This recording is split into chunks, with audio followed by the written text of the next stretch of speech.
they were to getting one? Because Tulsi Gabbard testified in March that the intelligence community said Iran wasn't building a nuclear weapon. I don't care what she said. A buena entendedora, con Ina Afinogénova. Nada me importa, ¿qué me importa lo que dice Tulsi Gabbard? Yo sé que tienen armas nucleares, ¿no nos suena un poco ese discurso? Bueno, durante la campaña electoral del año pasado ganó la fuerza la idea de que Donald Trump podría ser un mal menor. No faltaron voces que se aventuraron más allá de lo que dictaba la prudencia y sin sonrojarse fueron capaces de decir que Trump era mejor. En los años anteriores, cuando la política de moda era un progresismo lavadito, el mal menor se identificaba con el Partido Demócrata. En esta nueva etapa en la que crece una moda política reaccionaria, se instala una idea aún más manida, que el mal menor son los republicanos y en particular Donald Trump. Si la potencia hegemónica, el país que impone sus designios a todos los demás, tiene un buen presidente, es para todos y en todo el mundo una mala noticia. Un buen presidente en la potencia imperialista será aquel que preserve el modo más eficiente de los intereses del imperialismo. Quien lo haga por vía progresista o reaccionaria, que llegue a través del Partido Demócrata o Republicano, es relevante pero secundario. La definición de primer orden es que si gobierna bien Estados Unidos, si fortalece su aparato productivo, si unifica a la sociedad detrás de su programa y en el concierto internacional logra la adhesión de otros países, el imperialismo será más fuerte. Una mala noticia para todos los demás. Para que el mundo de mañana sea mejor que el de hoy, Estados Unidos y las relaciones imperialistas que establecen con todos los países del mundo se tienen que debilitar, obviamente. Si la potencia hegemónica y el imperialismo se debilitan, todos los países ganarán soberanía, así como la posibilidad de construir su propio destino sin que sea otro el que se lo imponga. Cada país podría contar con sus propios recursos sin que las empresas transnacionales se los llevaran, por ejemplo. Con estas premisas, ¿cuál es entonces el mejor presidente de Estados Unidos que podríamos imaginarnos y qué características debería tener y qué podemos decir entonces de Donald Trump? El mejor presidente para Estados Unidos es uno que gobierne tan mal que lleve al debilitamiento de las relaciones imperialistas que su país establece con el resto del mundo. Un presidente que en el ámbito de la política exterior logre que la mayor cantidad de países se alineen en contra del suyo, neutralizando así su capacidad de intervenir en todo el mundo y de hacer la guerra en contra de los países que deciden tomar un rumbo soberano.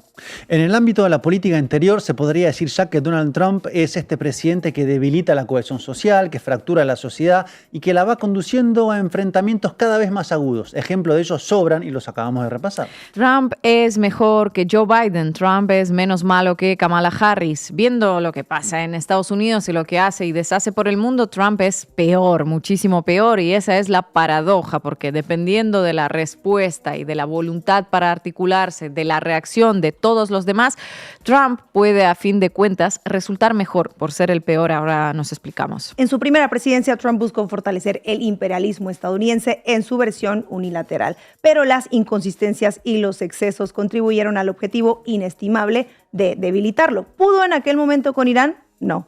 ¿Pudo con Venezuela? Tampoco. Y mira que lo intentó con el apoyo de Mr. Bigote, John Bolton. ¿Pudo con Cuba? No. Eso no quiere decir que sus decisiones no los hayan perjudicado, pero la realidad es que se retiró sin haber logrado ni un regime change de verdad. Y Juan Guaidó pues no cuenta, y con el mundo del caos, eso sí, lo dejó en caos. Lo dejó en caos. Trump agravó las contradicciones dentro y fuera de Estados Unidos, colaboró para aislar internacionalmente a su país y produjo una retracción del lugar que ocupaba en el mundo. Mientras pretendía reforzar el imperialismo con malos modales, sus acciones concretas amenazaban con debilitarlo de manera irreversible. Lo repasamos con algunos ejemplos. Uno de sus primeros actos de gobierno fue retirar a Estados Unidos del Tratado Transpacífico. Mediante esa política, pretendía reindustrializar su país dejando atrás el libre comercio. ¿Cuál fue el resultado concreto? Con la reindustrialización no tuvo mucho éxito, pero sí le permitió a China potenciar su iniciativa de la Ruta de la Seda y ganar espacio geoeconómico a expensas de su rival. Si en algún lugar creció la industria, no fue en Estados Unidos, precisamente fue en China y en el sudeste asiático, que ocupó los mercados que Estados Unidos abandonaba. Otro ejemplo lo tenemos en el escenario europeo. Trump pretendía que Europa pagara un mayor porcentaje de la factura de la OTAN, esa tramoya militar con la que Estados Unidos mantiene subyugado a Europa. Aunque muchos gobiernos europeos no se enteren, para eso sirve la OTAN. ¿Cuál fue el resultado concreto de esa política? Hablamos de su primer mandato. Ojo, en aquel entonces sus esfuerzos se tradujeron en un distanciamiento de Europa respecto a Estados Unidos y una OTAN que quedó, según palabras del presidente francés Emmanuel Macron, Macron en estado de muerte cerebral. Trump quería mantener el imperialismo y quedarse con sus beneficios, pero que otros pagaran la factura.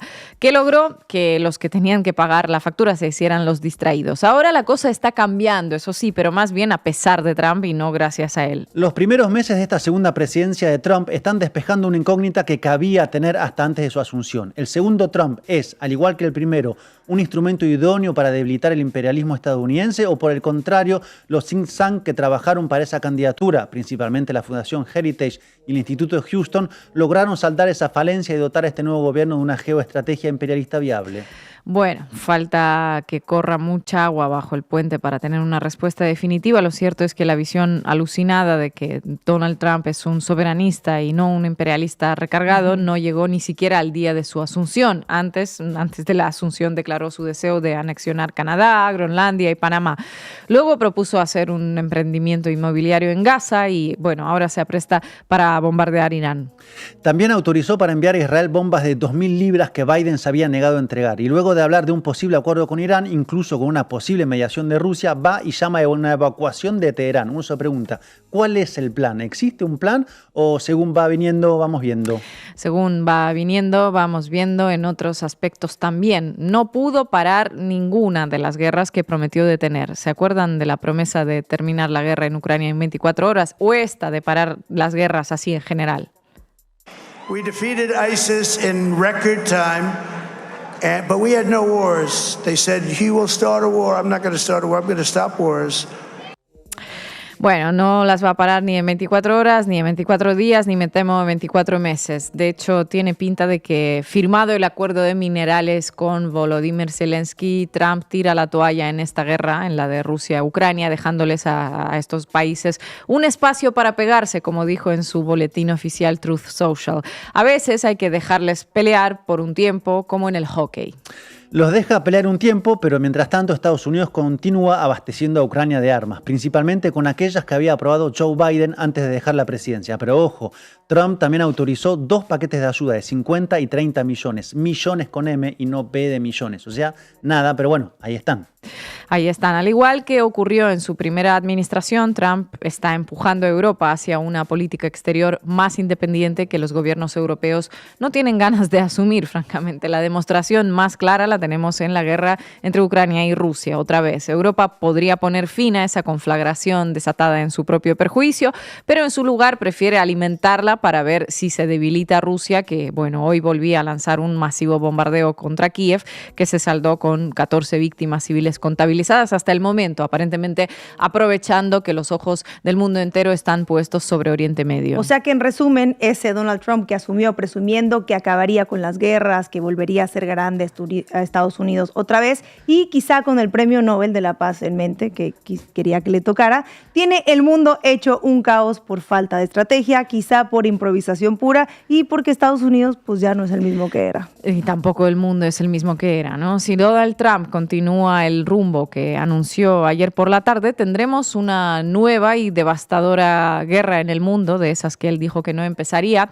La población iraní será víctima de otro crimen de imperialismo estadounidense contra la humanidad. A la vez, Donald Trump habrá colocado también un clavo más en el féretro del poder estadounidense, porque ¿qué aliados le quedarán, exceptuando a Israel, que depende de Estados Unidos completamente casi?